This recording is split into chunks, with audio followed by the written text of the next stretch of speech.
Hi, good morning, guys. I'm Diana, and this is my new life story. Okay, well, I was born in Maryland. I lived there for 13 years, and then we moved to Florida. My parents separated when I was very young, and my father did not come with us when we moved. So I learned how to minimize. I learned how to get lost. I learned how to be quiet. And I lost my voice. And I never got it back. I just kept giving it to everybody who came into my life. I lived for everybody else. I did for everybody else. And I thought I was fulfilled. I really thought that I was fulfilled. As life went on, a couple marriages, divorce, children, jobs. I've had health issues. I ended up having some surgeries, and I got pain medication when I was 38 years old.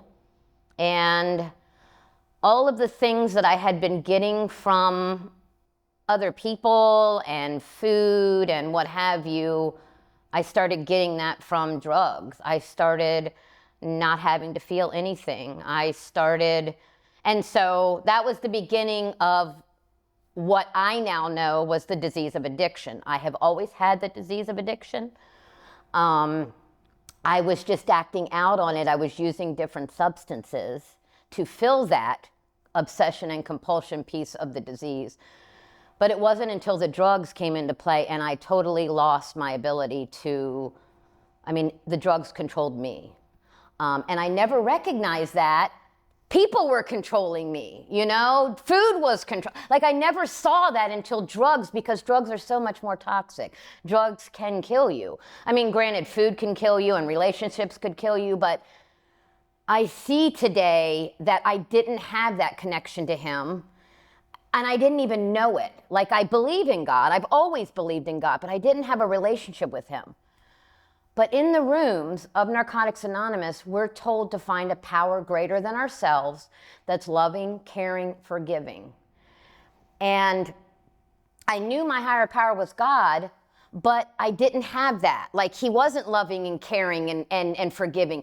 The God I grew up with, that I knew as a child, was punishing and judgmental and, watched everything, like I used to, like, you better be a good girl, that kind of stuff. Now, oh my God, now when people say God is watching me, like, it's such a, like, when you know the hands that are wrapped around you, when you understand the magnitude of what he does and what he gave and how much he loves you, you can't explain it to people, I don't think. It's something people have to experience, but I want him more than anything in my life, and I can't even believe that I say that, because I have a grandson and I have all of these wonderful things in my life, but I wouldn't have any of that if I didn't have him. And I always want to remember that, because I don't want to get lost again in the world. It's so easy, and it only takes a minute.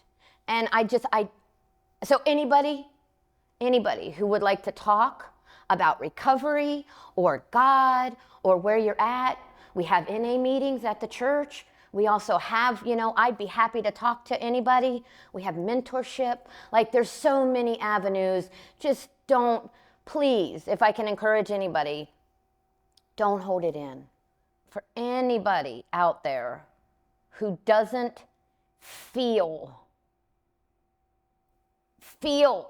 that love, keep working, keep trying. He's there. He's waiting. He's always there. There's nothing that I can do, that you can do, that we can do as a people that will have him give up on us.